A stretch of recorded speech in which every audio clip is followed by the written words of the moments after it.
Of all the excuses one could make concerning Halo's recent struggles and severe dip in popularity, the argument that the old Halos didn't have any competition is by far the most dismissive, ignorant, and weakest argument of them all. This argument makes it seem like Halo 5 holds no blame, and that the quality and popularity is perfectly fine, and that the only reason a game like Halo 3's numbers were so high is just because there was nothing else out there. If Halo 3 had the competition Halo 5 has, they'd be just as popular as one another. To defend Halo 5, they don't talk about its condition, they just try and downplay the success of older games and say they had no competition. I mean, are you serious? What are you thinking? In your mind, are you sitting there going, it's 10 years ago. No way someone's going to fact check that. Google's not a thing. Sounds like a pretty good excuse. I'm just going to throw that out there. Well, ladies and gentlemen, I'm here today to officially call bullshit. We are going to once and for all dismantle the idea that Halo 5 is fine and that Halo 3 only did well because it didn't have as much competition. Well, first, let's compare the two side by side.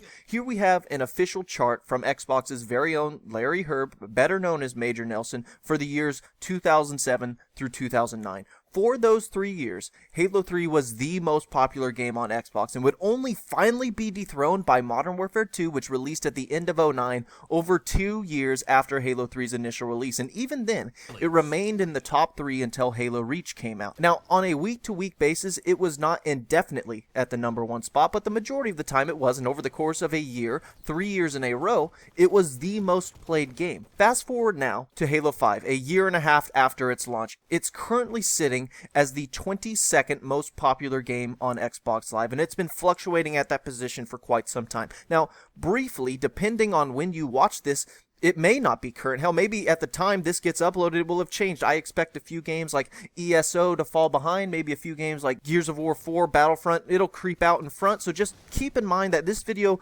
just represents a snapshot of time. But I would suspect that Halo 5, no matter when you look, is going to be either hovering in or around that 20th position. Halo 3, #1 for 3 years in a row. Halo 5 struggling to creep into the top 20 a year and a half after launch. And even when it launched and the months after its release, it relatively quickly fell. Note that the charts for 08 to 09 included demos, which of course are free and tried by tons of people, and the current activity charts don't show demos. Not gonna say it skews anything one way or the other, but something to keep in mind. It would be interesting to see a list of 08 through 09 where demos were not included. Now, all we have to really do is look at the 07 chart and see the games on it and see that the game had competition. Those were ginormous releases. In fact, 6 of those 9 games currently have a game in the same franchise ahead of Halo 5 on the current most played charts, if you decide to include ESO, which admittedly usually is not ahead of Halo 5. It's probably bumped up a bit to a recent trial and expansion and whatnot. And if it emotionally makes you feel better to move Halo 5 up a spot, that's fine. It can be 21st place then, I don't care. But also maybe take into account Gears of War, which occasionally creeps ahead of Halo 5,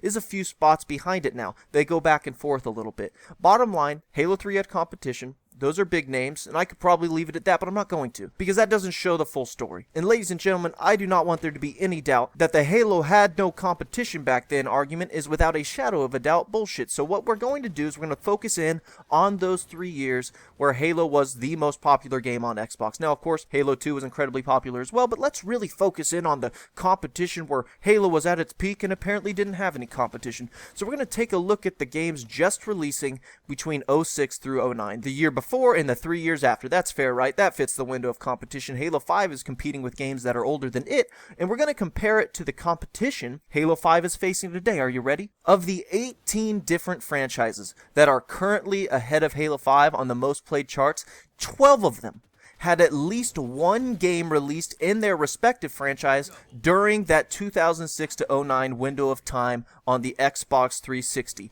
The other 6 games, which at this moment include the likes of For Honor, which were genuinely not around at that time, 6 of those games, only 2 of them are shooters, Overwatch and Destiny, and 3 of them are not even AAA games. They are downloadable titles, which by the way were kept on a separate list back then as arcade games. So of the 21 games ahead of Halo 5 right now, only 6 of them represent franchises that did not compete with Halo 3. 15 of the 21 games beating Halo 5 represent Halo 3's exact same competition. And not just for the year it came out, because it beat every game for 3 years until Modern Warfare 2. And if you take those 15 games from 12 different franchises, all beating Halo now, and you look at the releases of those franchises during that 06 to 09 time frame, Halo 3 outperformed 26 different titles that all belong to the exact same competition that is beating it now in terms of popularity. There were 26 different games released respectively for 12 of the 18 franchises that Halo 5 is currently competing with and losing to. I don't know how many ways I can say that before it makes sense. And all of those 26 releases were available on the Xbox 360. Well, Halo was established back then and those other games probably weren't. Okay, at the time of all these games being released, Halo had only 2 previous titles. And 24 of the 26 games had at least 1 previous title on an Xbox console. In fact, of the franchises beating Halo now in 2017, 10 of them are 14 years old or more, and of those 10 franchises, Halo itself is only older than 2 of them. So the argument that Halo is performing poorly just because it is an old franchise is of course bullshit, because it's either just as old or newer than a bulk of the franchises that are beating it. Well, let's narrow our search, because this list includes things like sports games and RPGs and stuff like that, and that's not really what Halo's competition is anyway. And besides, you'd probably think it would be unfair if I reminded you that Halo 3 also had to deal with hyper-popular rhythm games like Guitar Hero and Rock Band, which are at the height of their popularity in 07. I'm going to spare you from that bit of reality and just focus on shooters. Well, in terms of shooters, both third and first person, there are 11 games beating Halo 5. I omitted Fallout 4, I included Mass Effect because it has a multiplayer component. If you only want to count first-person shooters, you're looking at 8 again, not including Fallout 4.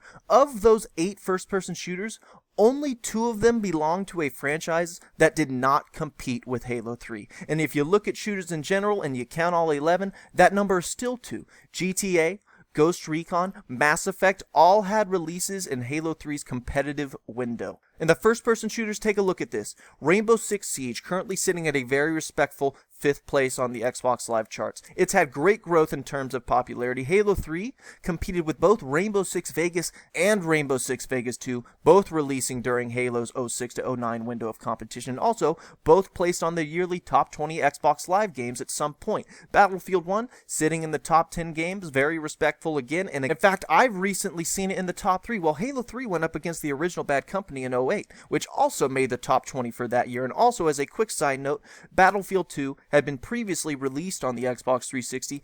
I did not include that in my stats for various reasons. It was released in 05, later ported to next gens. It's the first Battlefield on console. Out of fairness, I did not count it, but Halo was still competing with Battlefield at the time, and it had some time to become established. Call of Duty. Halo 3 outperformed both Call of Duty 4 and World at War in terms of popularity, and Call of Duty 3, if you do want to go back to 06. This was Halo's closest competitor, and yet it beat out 3 Call of Duties before finally succumbing to Modern Warfare 2. Now look at today. As of now, a franchise that once beat COD is now behind 4 individual CODs on the most played charts. That means there are 4 individual Call of Duty games, each that have a higher population than Halo 5. Halo 3 beats 3 CODs in a row, Halo 5 loses to 4 of them at the same time. And if you want a little more proof that people are willing to play games with an older style, then you can take a look at which COD is the most popular, Black Ops 2, a backwards compatible game that's 5 years old. Now the other 2 shooters are Overwatch and Destiny. Those are popular games, and also the go-to names when making the claim that Halo has more competition. But guess what? While those may be new shooters in competition,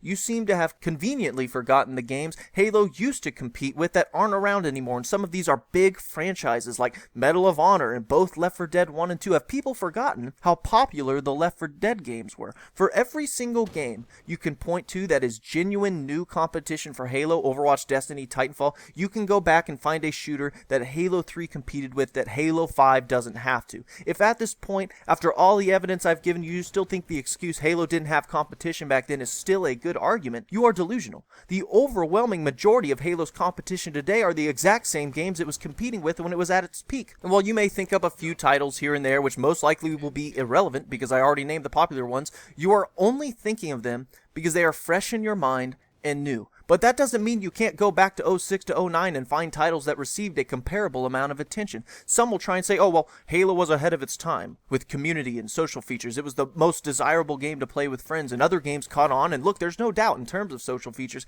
Halo 3 was the top. And I absolutely agree Halo 3 was inspiring. In fact, Halo inspired Xbox social features in general. It's a shame Halo 5 was missing some of these at launch and or implemented them poorly, because they're an important piece to getting Halo back on track. Maybe you have some of these core social features at launch where they can sink their teeth into people. Maybe you're doing a little better than 22nd place right now. Because you know what I see when I look at Halo 3 social features? Forge, Theater, File Share, weekly developer favorites, all these things that brought players together. Look around. The vast majority of other games still don't have them. They're still defining unique features for Halo. In terms of features concerning player investment, social interaction, community interconnectivity, Halo is still the best. So if that's still a primary strength for Halo, then clearly that's not the only reason Halo 3 was so much more popular than all the other games. So the only argument you could still have is, yeah, but all those games just became more popular and Halo didn't. Well, guess what? That's my argument, thank you. Of course all those games became more popular, and despite all of them being around at the exact same time as Halo, Halo didn't grow with them, it plummeted. And the argument that people's tastes change, the market changes, the social landscape changes, while valid, ignores the fact that Halo changed as well. And while all of these other franchises have managed to change in a way that caused them to grow, or at least to maintain their relevancy, Halo has changed in a way that took it from the undisputed king of 3 years that it was to the pathetic 22nd place loser that it is now. So maybe, instead of coming up with excuses that are blatantly full of shit and dismissive of the real problems, maybe, just maybe, stop to consider that the problem lies within Halo itself. And look, I understand there's more to it than the statistics I laid out. For one, the charts for Halo 3 were yearly, and the charts for Halo 5 are current, and a few games beating Halo 5 right now might not outperform it for the year, but a few games that are behind it may be in front of it for the year. Okay, so it's not 100%, but it at the very least should give you an indication of just how popular Halo was compared to now.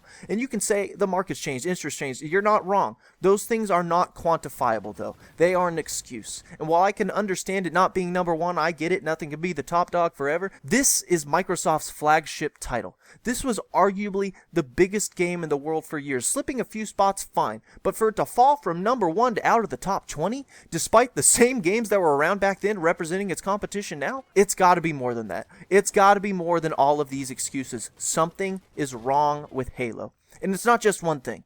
A lack of social features at launch, broken social features like theater mode, a lack of key features at launch such as split screen core game modes and big team battle. I think those probably had an impact, don't you? I think maybe the fact the game has changed drastically in terms of gameplay compared to 07 has maybe divided opinions and had a negative impact. Microtransactions, poor campaign, declining trust in the franchise. You can make a lot of valid reasons why Halo is in the position it's in, but dismissing all that by trying to make a claim that the franchise was only popular before because it lacked competition, not only does it accomplish nothing in terms of helping the franchise, it is objectively and observably false. I want to end with this quote from Phil Spencer back in 2011 from the official Xbox magazine. He says, "If we lose our way with Halo, we lose our way with Xbox." This was after Reach and before Halo 4. Halo was still pretty big, and even Microsoft understood the weight of the brand. This quote encapsulates just how important Halo is to Xbox. They understand that the success of Xbox is dependent on the success of Halo. It's the reason people buy their system in the first place. It represents the game everyone had to play. It was a system seller. So you can't say Halo 5 is doing poorly because the Xbox One isn't as popular,